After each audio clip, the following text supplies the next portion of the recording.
Okay, sorry. That's all the Facebook stuff, I think. Yep, okay, I think it's sharing. And I forgot to record it last time, so now it should be recorded this time. So another technical thing that I remembered. Okay, 1 second. Okay, great. So welcome everybody. This is our fourth Dangerous Love Forum that we're having. We have a lot of people today. That's really good. Thank you guys for coming if you're here on Zoom or if you're watching it somewhere on Facebook. Thanks for coming. Today, our forum is about approaches to conflict. This is going to be somewhat similar and link up a lot to what we talked about last week. So hopefully some of you were there or were able to watch that where we talked about the conflict styles that we have. But today's going to be about our approaches to conflict. Before we jump into this, we've been working, we've been having these Dangerous Love forums for the last few weeks. And I just want to ask everyone before we start, does anyone have any questions about Dangerous Love or what we've been talking about so far? It could be here or on Facebook. I'll try to look on both of those.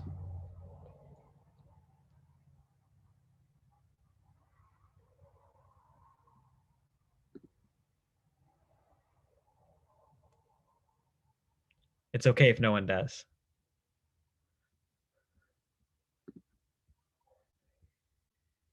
Okay, well then we'll just jump right into it. So let me share my screen.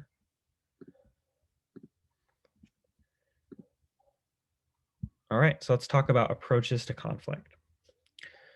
So to start off today, we normally like to do a little bit of a recap and talk about what we discussed last time. And so we're going to do that and talk about this question kind of at the same time.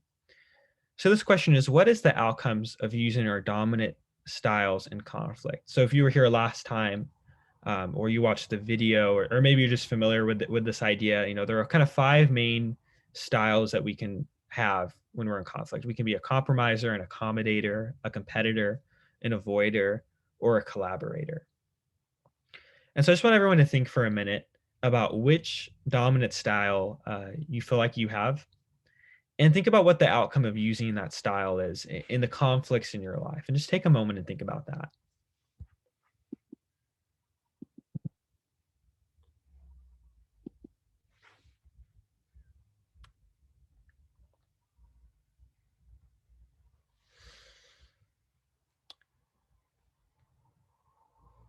And would anyone be comfortable maybe sharing and to share like in general some of the outcomes they feel like they've seen in their life from that? Say for instance, someone avoids conflict. Both sides may begin to spiral out of control and fabricated thoughts, fabricated beliefs about one another that are not true. For accommodators, one example could be that their needs get overshadowed, and then the resentment builds up in that person that is accommodating, and then it blows up into more conflict later down the line when the person that they're accommodating for has no clue because the accommodator would not have said anything. Okay, great. Those are both great examples. In avoidance, there can be a lot of miscommunication because people are thinking, that they're having to assume things about the other person because there's no communication actually happening. And with accommodation as well, we can get certain needs overshadowed. Okay, great. Any other thoughts? What are outcomes of using our dominant styles in conflict? Well, for avoiding, you just don't end up talking about it. It's there, but no one does anything about it. Okay, great. Any other thoughts? Maybe with compromising and competing as well. I just had a thought with compromising. I feel like with compromising, it's basically under the assumption that there is no way for both of you to kind of get what you want from the situation. And I think it's more of a kind of business transaction when you approach it that way. It kind of turns into, seeing people as objects that are just like, okay, if I can't get everything from you, I'm going to get the best that I can out of you. And so, I mean, in some cases, if you're doing it because you're seeing them the right way, then it's a little bit different. But in other cases, it can be pretty heartless, I guess, and it makes it so it's kind of more narrow-minded. Like you're not even considering the fact that there could be a way to make it work for both of you. So I don't know. That's just kind of some thoughts that came to mind for compromising.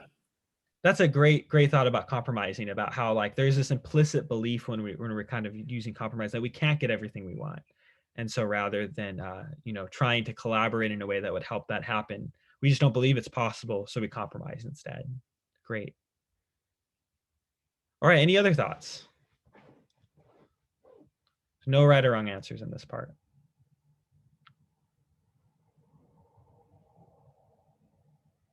Well, I would say the outcomes of even collaborating is beautiful.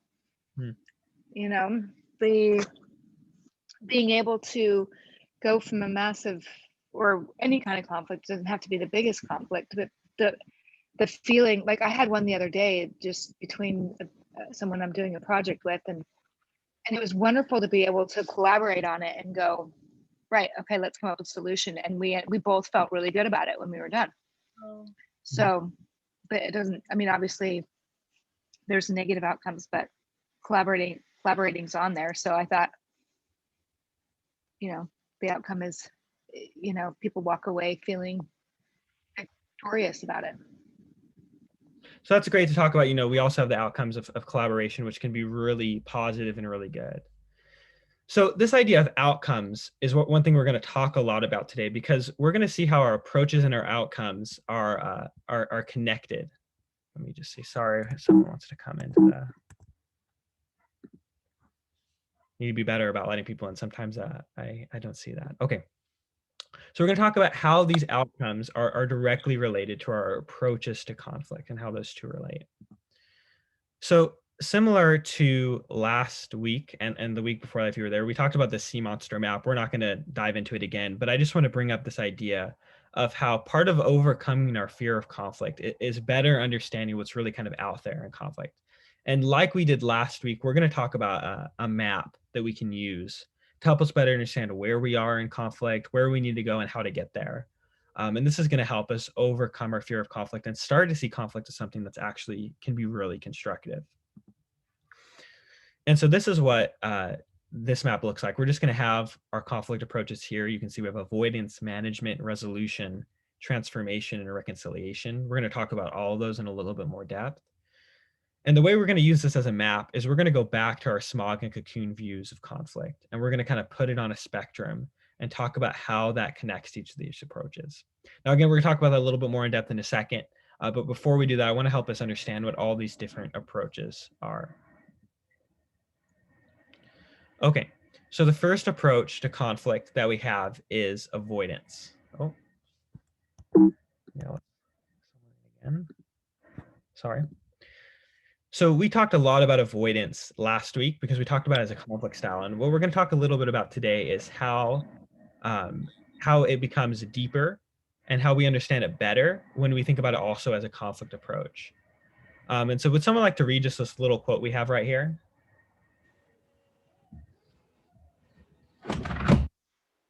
I can go. Thanks. I should avoid conflict altogether. Okay, so this is like I think this quote helps highlight for us what the additional layers are and knowledge that we have about avoidance when we see it as an approach. What do you think what do you think we really learn from this little quote right here?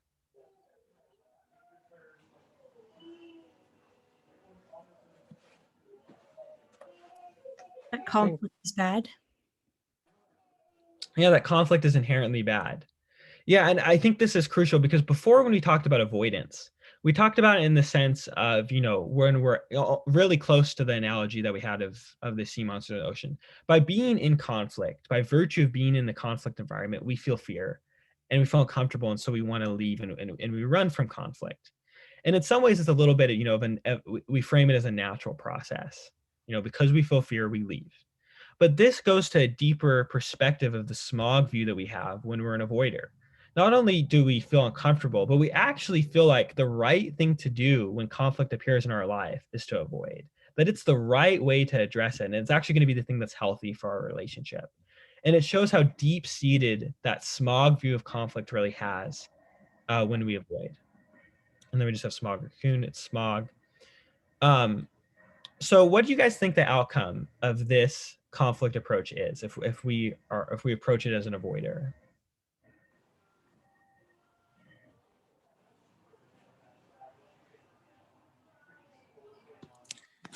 I think there's no growth for you and whoever you're in conflict with, and in a way you can't really do anything with it. It's just a seed that didn't get to grow. Yeah, I don't know. Yeah, that's what I feel like. Okay, great. Yeah, there's no growth possible. Okay, other thoughts? I think considering the approach is it's like anything but an approach, you're like doing everything but approach conflict.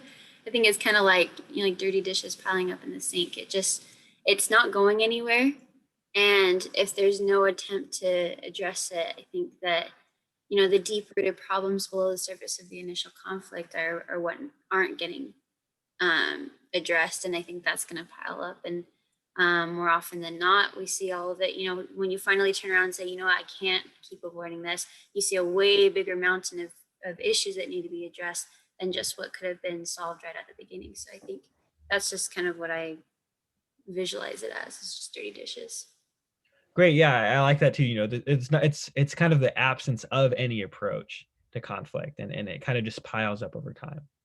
Okay, great. So those are all great thoughts about avoidance. So we're going to move on to our next one. So this is management. Would someone want to read our little management quote here? I can read it. Thanks. I can manage the conflict and practice damage control. I do this by competing or accommodating. Okay, so management is you know, a little bit of a move beyond avoiding. We are going to interact with conflict here. But what management is really about is dealing with kind of the symptoms, the negative symptoms of destructive conflict. And so you can think about, you know, what are negative things that happen in conflict? You know, maybe there's arguing, you know, if you think about this in an international sense, there can be violence and kind of conflict in that way. I don't know. What are some other kind of thoughts you guys have? What are some other negative symptoms of destructive conflict that you can have?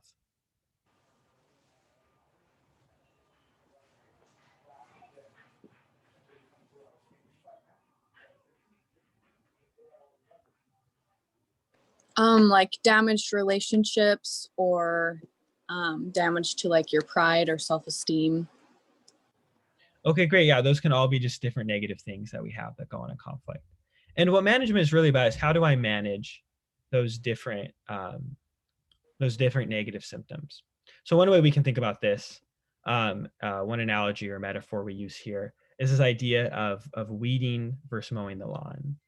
So if you have, you know, out in your front yard, you have this nice green lawn, but then you have as well all these weeds that start growing up into it and kind of destroying your nice lawn. What are you going to do? What do you want to do?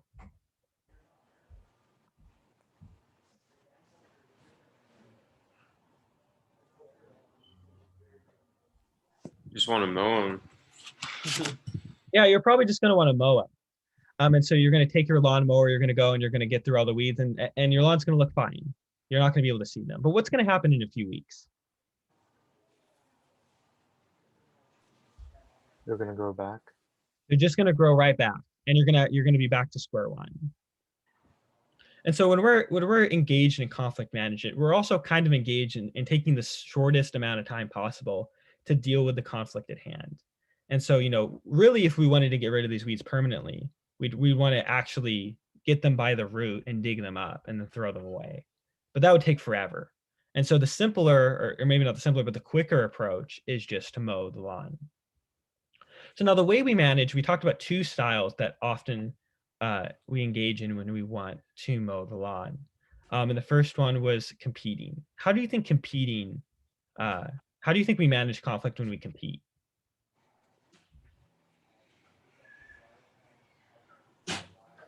I guess in a way you don't manage conflict when you compete because all you do is make it worse. Mm-hmm. Yeah, definitely. Like a lot of times we're just actually will end up escalating the conflict when we compete. Definitely. So maybe another way to think of this is how do we think we're managing the conflict when we compete? Because you're right that really if we engage in that style, it's not going to actually happen. But what do we think is going to happen? We think that we're going to meet our own needs, which we might, and that the relationship will be great because our needs are being met.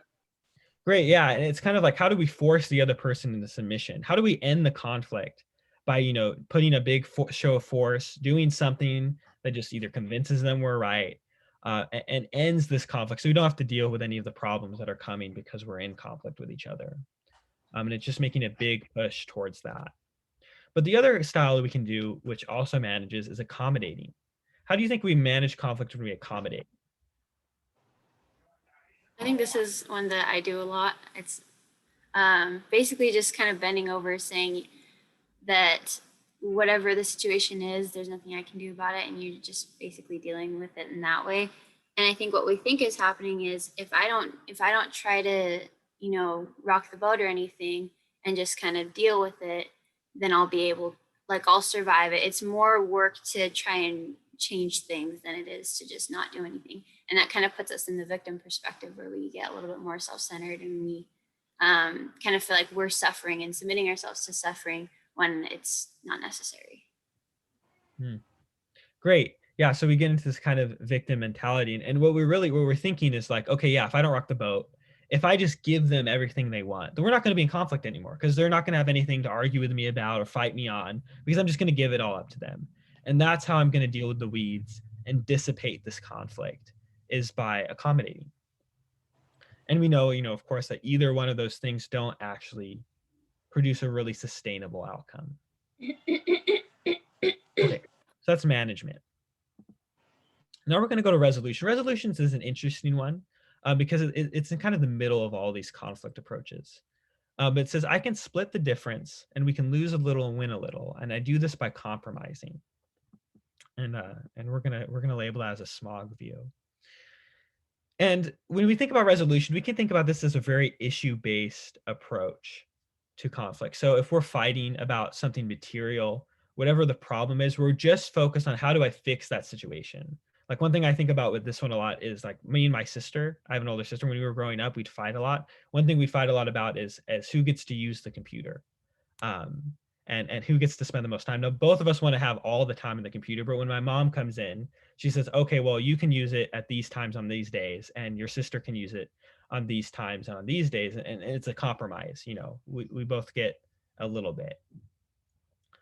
But it's just focused on the issue. Do you guys think, when my mom says that to me and my sister, do you think, we're still not frustrated with each other?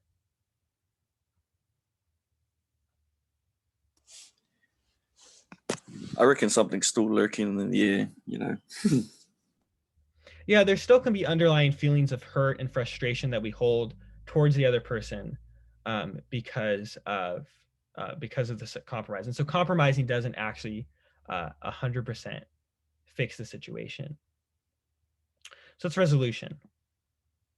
Next, we're going to go to transformation, and transformation is I'm focused on our relationship and want to create conditions where we both thrive. And I do this through collaboration. Now, what do you think the outcome of using this transformative approach is?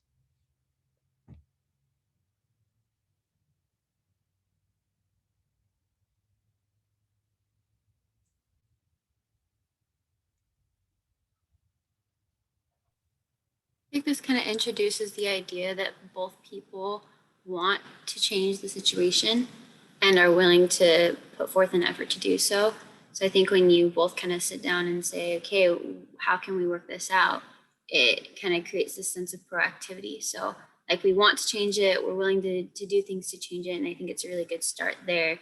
And starting to see conflict as something that can be constructive. Great, we're starting to see conflict as something constructive. We're beginning to collaborate, which we talked about last time, is that cocoon view or that cocoon conflict style. And so interestingly, this is not our last approach to conflict. Our last one is actually what we call reconciliation. Someone want to read our little quote about that for us? I'll go. Deeper than transformation, this is where space is created for us to imagine and build a stronger future together. This is where we move beyond hurt into dangerous love.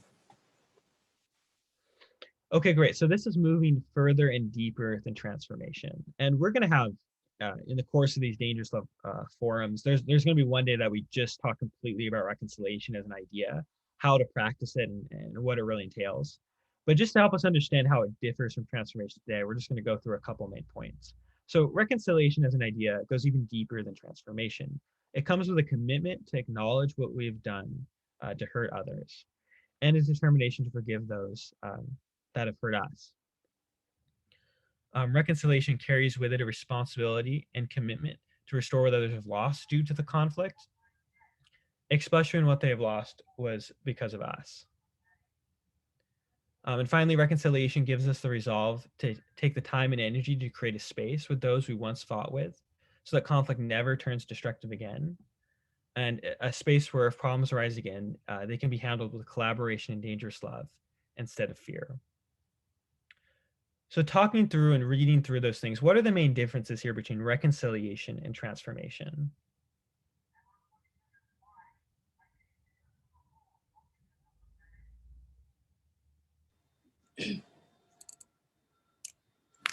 I think that I guess the difference that I see is reconciliation is not necessarily, it's not really seeing the other person as a person. It's just coming to a solution for that problem. It's not transforming the inner being of each one of the individuals.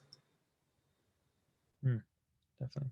I'm so sorry. There's like, I think like a police car outside my house right now, like on a microphone. I'm just gonna go check that real fast. Like I just want to make sure there's nothing wrong over here. I'll be back in like 1 second. I'm really sorry. But I just keep hearing them like yelling on the microphone. So I feel like I should probably go check that. Oh, stay safe. Yikes.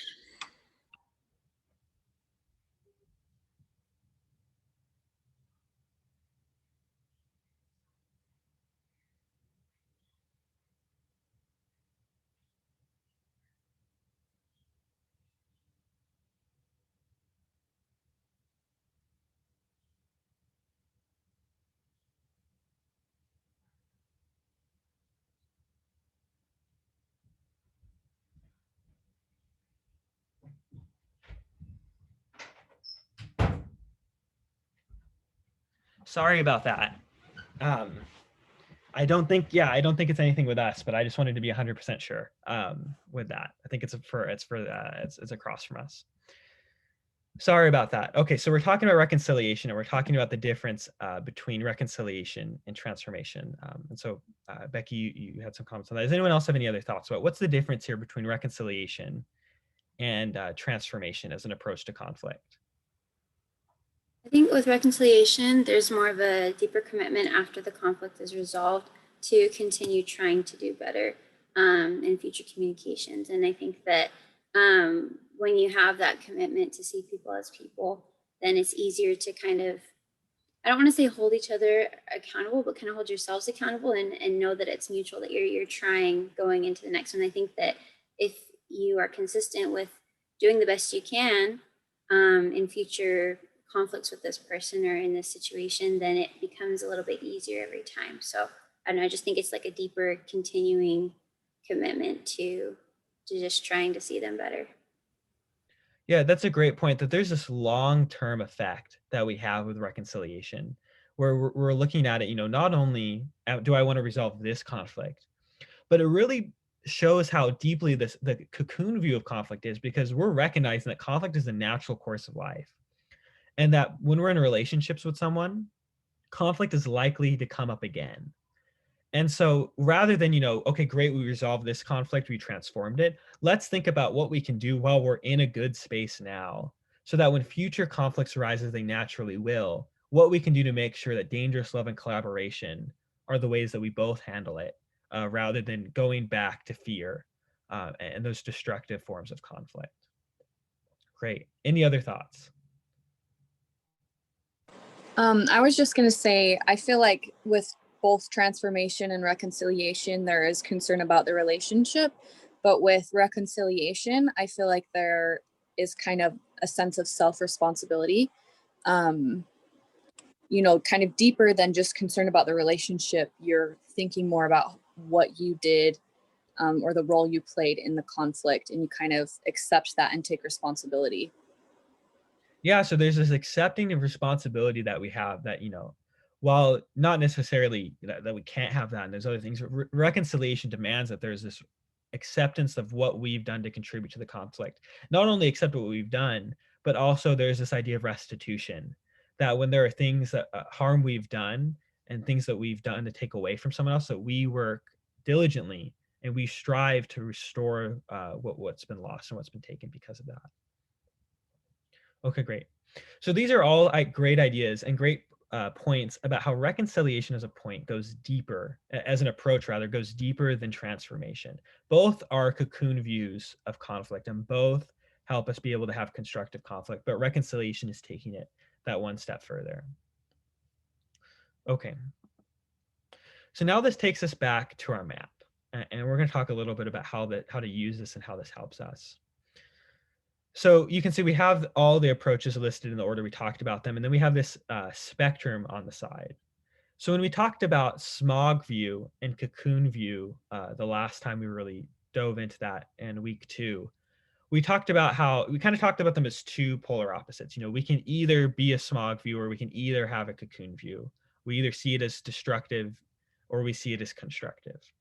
And now what we're doing here is we're actually adding some nuance to this idea that we can kind of be on different levels of this. We can have a deep-seated fear of conflict that pushes us to avoid it at all costs. Or we can have a mild fear of conflict. We can think it's not that great, but we're not paralyzed by it.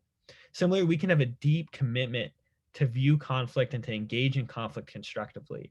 Or we can see it as kind of a neutral force where it doesn't really go one way or the other. There's these degrees to which we can have that. And that's proportional to these different styles. When we're an avoider, we have that deep-seated view of fear of conflict. When we manage, it's more mild. When we reconcile, it's the deep-seated and commitment to a cocoon view of conflict. And with transformation, it's kind of in between. Now, there's a couple ways that this helps us. And if we think back to our map and how we've talked about that before, there's the first off, helping us know where we are. So hopefully, just as we've talked about this, you kind of feel like, okay, I kind of feel like I generally approach conflict from an avoiding standpoint or a managing standpoint or resolution standpoint. And you're able to kind of think about where you are. And then moving forward, obviously, where we want to go is we want to try to move. How do we move towards reconciliation? So what are some ways you guys think that we can move between this? So if we find ourselves as an avoider or a manager or whatever it is, how do you guys think we can start moving towards reconciliation?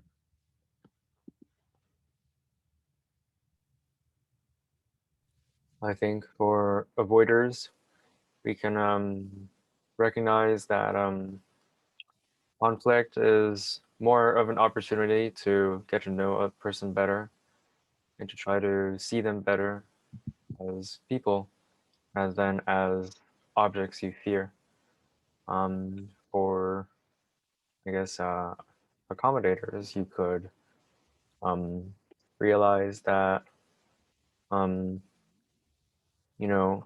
the person that you probably fear talking to is more likely open to talking with you than as much as you think. Maybe for competitors, it's probably going to take, a bit of time away from thinking about yourself and more about the people around you and how you can, shift your abilities to work for the better of others rather than yourself, which creates more reconciliation in the long run.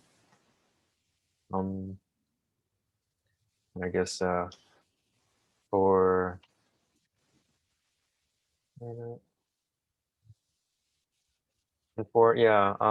I guess compromising, you can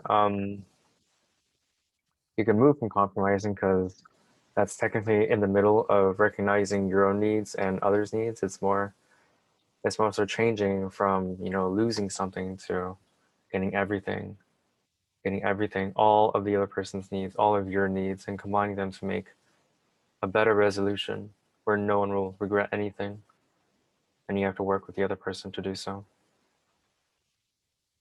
Okay, great. Those are all great points about how we can make that transition. What are some other thoughts we have? How do we make that transition from these smog views? How do we move those towards reconciliation?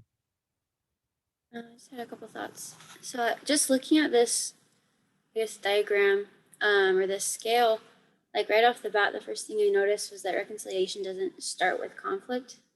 And for me, like just kind of the idea that at the beginning, it's like, I have needs, you get to the middle, you're like, okay, well, this person has needs too.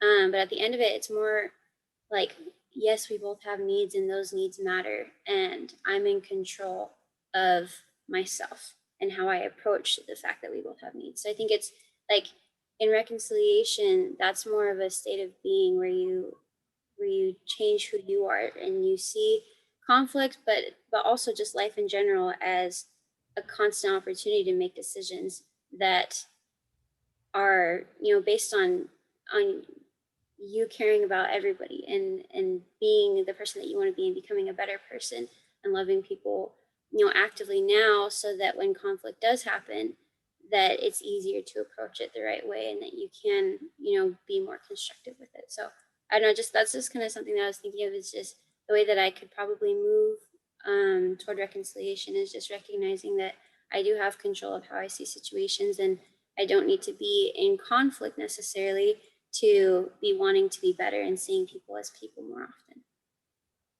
often. Great. Those are all great. Any other thoughts about how we make that change?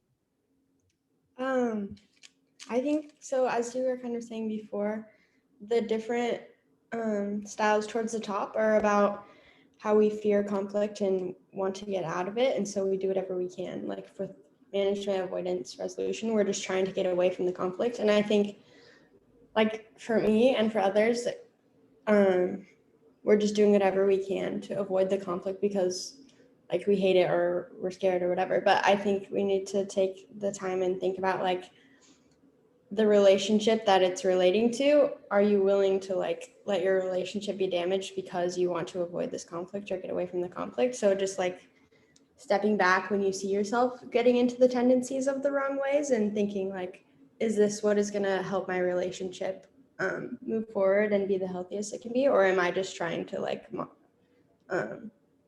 diffuse this specific situation? So just remembering like why you're going through the conflict approaches and not trying to just get through the conflict, but making your relationship better. Great. That's great. Yeah. Moving that focus to the relationship. For me, like, I don't know, for me, like one of the things, I feel like there are two things I largely take away from this about how it makes me, that I try to think of like as like a practical application. So one, I try to think about how like with the exception of avoidance, all these other aspects can be helpful in a conflict.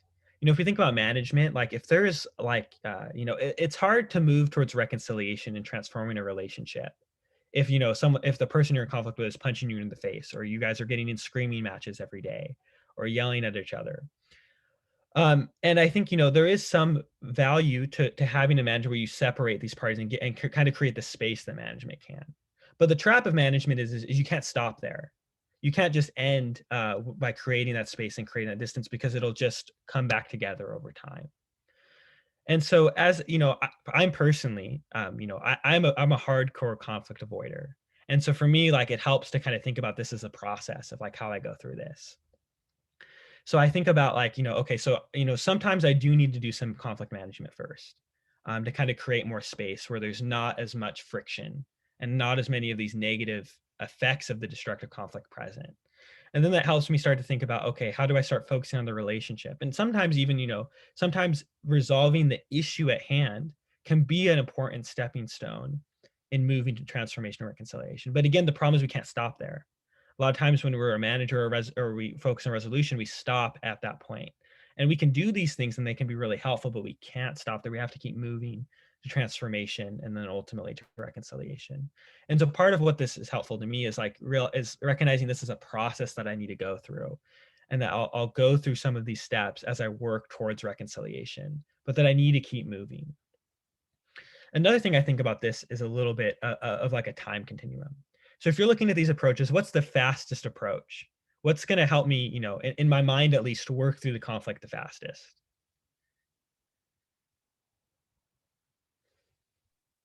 Avoidance. Avoidance. I don't even have to deal with the conflict. I just avoid it completely. It's super quick. What's going to take the most time on here?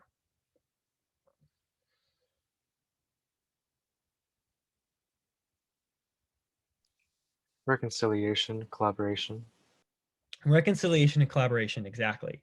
Because now not only am I working on resolving the issue and the relationship conflict, but I'm also now talking about how do I work even once we've done all of that so that conflict can remain constructive. And so one thing that I like to think about that's a little bit of a practical way to use this is just about time. How much time am I feeling comfortable and wanting to commit to working on this relationship? Because if I'm like, I want to get this done as fast as possible, I'm probably, avoiding it, or I just want to mow the lawn and get it and deal with these symptoms as quick as possible.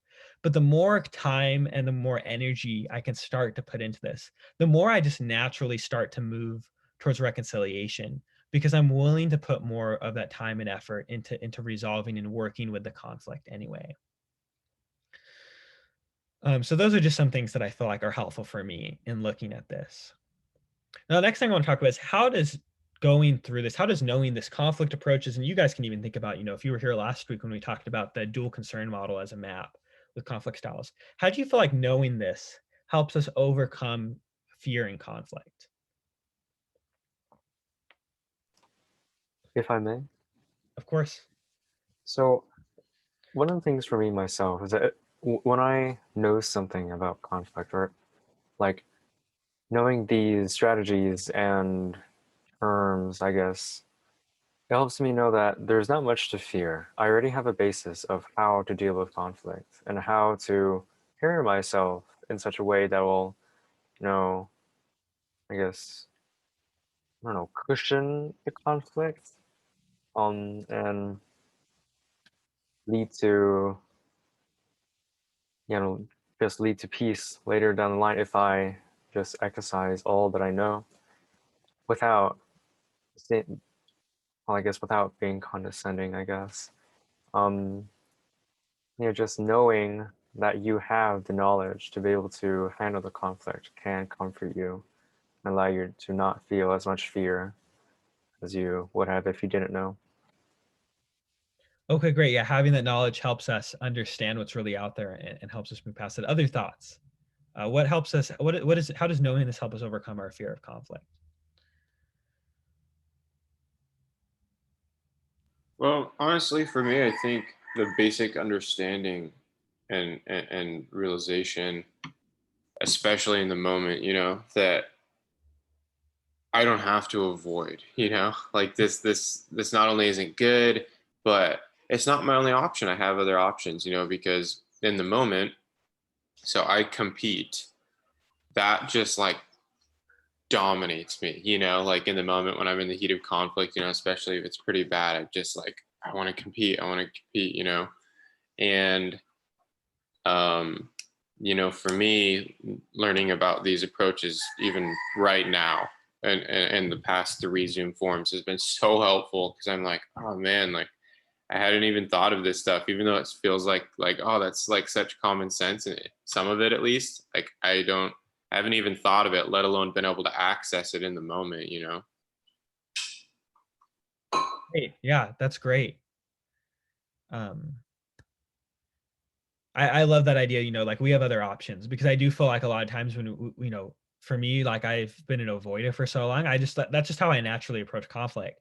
And so it's just eye opening to me that like, not only do I have other options, but also like I'm actually what I think I'm doing, is helping the conflict is actually probably not doing what I want it to do for the conflict. I think I'm helping the situation by saying like, oh, it's not worth it, like for me to engage with this, but I'm actually making it worse. And it helps me realize, for me, like as an avoider, like, what I really want out of the conflict, I actually need to do something different to get that in my life. Okay, great. Other thoughts? How does this help us overcome fear?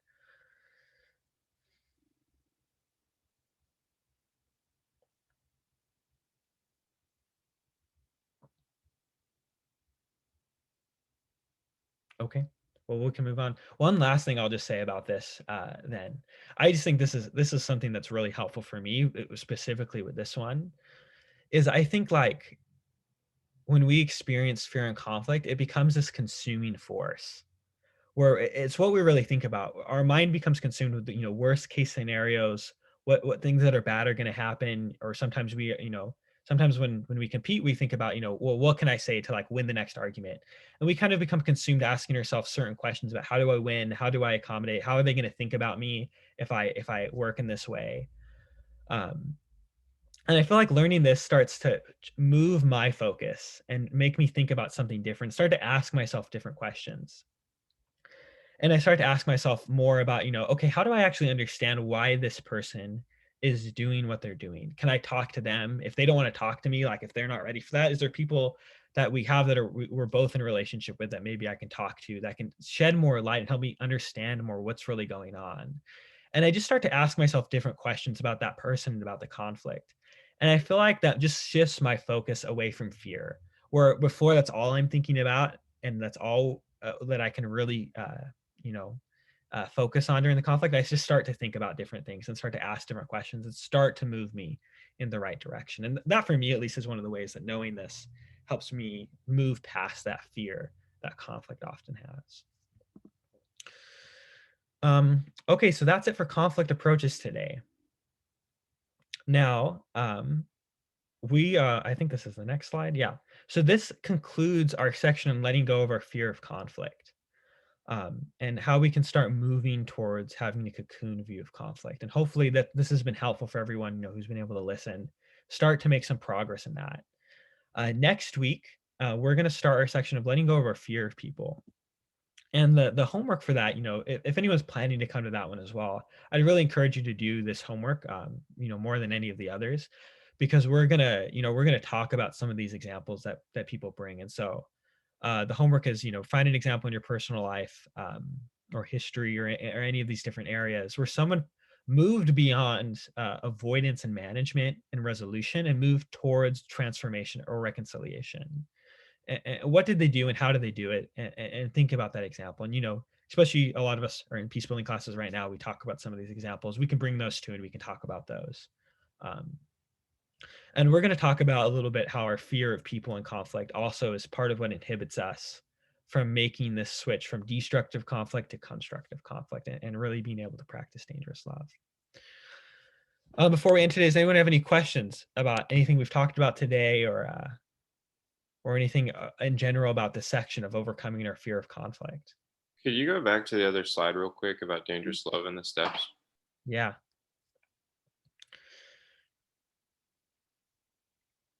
Thank you. You're welcome. Any other questions before we end today?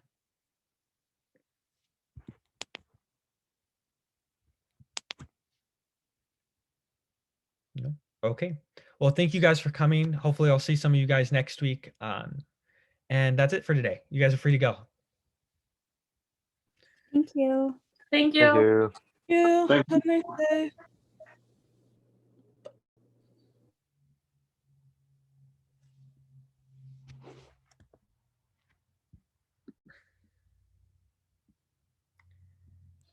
Thanks, DK.